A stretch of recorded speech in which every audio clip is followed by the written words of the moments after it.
Bonjour Laurent Bibard. Bonjour Philippe. Laurent Bibard, vous êtes professeur de management à ESSEC Business School. Vous êtes habilité à diriger les recherches en management et en philosophie. Et vous êtes responsable de la filière management et philosophie de l'ESSEC. Vivre dans un monde complexe, Alice au pays des incertitudes. Donc voilà, embarquez-vous dans un voyage avec Alice quand elle va visiter le pays des incertitudes. C'est aux éditions de l'Aube. Et une question qu'on se pose toujours, vous évoquez dans l'ouvrage la nécessité de naviguer au milieu de tensions, de champs de tensions. Des questions qu'on se pose toujours, c'est que ça fait un peu peur, naviguer au milieu d'un champ de tensions. C'est pas naturel, c'est pas évident quand on est manager de vivre au milieu de ce champ de tensions. Et vous évoquez des tensions avec des forces centripètes et des forces centrifuges. Alors expliquez-nous un petit peu comment on peut faire passer ce message-là et rassurer aussi. Alors un tout petit premier mot à propos du mot de tension. Il peut vouloir dire un conflit, ce qui peut faire peur, mais moi je trouve très important de renvoyer le mot d'abord à l'idée de tension artérielle. La tension artérielle, c'est une dynamique, c'est un mouvement. Et tant qu'on est en bonne santé, on peut dépasser la limite supérieure d'une bonne tension artérielle ou dépasser vers le bas la limite inférieure, mais le rééquilibrage se fait spontanément. Mais ça change tout le temps. On se repose, la tension diminue, on est actif, la tension augmente, et ça se rééquilibre. Eh bien, c'est pareil pour les organisations.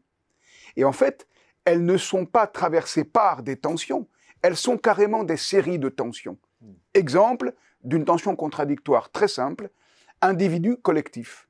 On sait très bien qu'il est important d'accorder toute leur place aux individus, à leur créativité, à leur motivation, à leur originalité, à leurs différences. Et en même temps, si on ne fait que ça, l'organisation se diffracte, diverge, au point qu'elle éclate. Et donc, il faut aussi accorder une importance tout aussi significative au collectif. Rassembler, partager des valeurs, avoir envie de travailler avec les autres. Et s'il n'y a pas cet équilibre entre l'individu et le collectif à titre d'exemple, n'est-ce pas, l'organisation ne fonctionne pas. Soit elle est éclatée, soit elle est trop resserrée, les individus n'y trouvent pas leur compte. Et donc il y a un équilibre à trouver qui n'est jamais stable, ça n'est jamais acquis d'avance. Et l'un des problèmes en management, c'est qu'on rêve qu'on a une réponse acquise pour toujours. C'est pas vrai. Et c'est ça qu'il y a derrière l'idée de tension. Il faut sans cesse remettre sur le métier les choses. Et j'ai envie d'ajouter, et c'est pas grave. Mais ça demande de ne pas être paresseux ou de bien vouloir se dire « Allez, on recommence chaque fois ». Pour bien comprendre, hein, c'est comme la marche.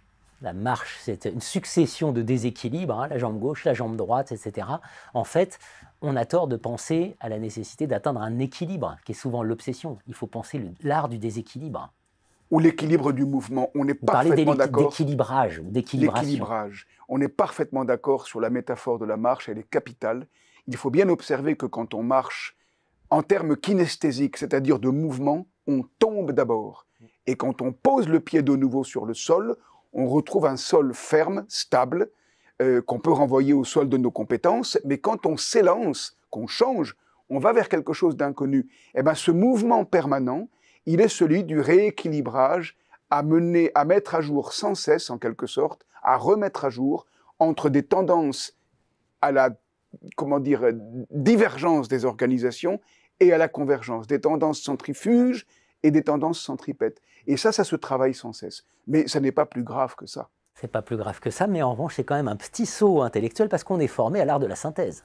Et à l'art de la réponse. Thèse, antithèse, synthèse. La synthèse, quelque part, c'est l'équilibre. Là, il faut penser la thèse et l'antithèse. C'est un peu ça. On est tout à fait d'accord. Ce qu'il y a comme rêve derrière ce qu'on peut appeler une synthèse, c'est une réponse définitive. Et il n'y a pas de réponse définitive. Si on ne pose pas les bonnes questions, on peut remarquer qu'on ira vers de mauvaises réponses. Ça veut dire qu'on ne sait même pas à quel problème on doit apporter une solution. On peut remarquer quelque chose assez drôle. Hein. On trouve plein de solutions à vendre dans les publicités partout, dans le métro, etc. Mais à propos de quel problème? Et donc, si on ne sait pas poser les bons problèmes ou poser les bonnes questions, on n'aura pas les bonnes réponses. Et donc, prendre conscience que la vie est faite de réponses et de questions et que ça ressemble à une marche permanente, ça, c'est une vie vraiment vivante. En quelque sorte, le management prend vraiment là sa saveur. Bien sûr. Donc, l'équilibrage ou l'équilibration plus que l'équilibre. Voilà, un système peut même fonctionner loin de l'équilibre et c'est parfois même c'est indispensable de l'appréhender comme ça. Et de le recevoir comme tel, tout à fait. Et de le recevoir comme tel. Vivre dans un monde complexe, Alice au pays des incertitudes, Alice marche. Voilà. Merci à vous, Laurent Bibard. Merci, Lofli.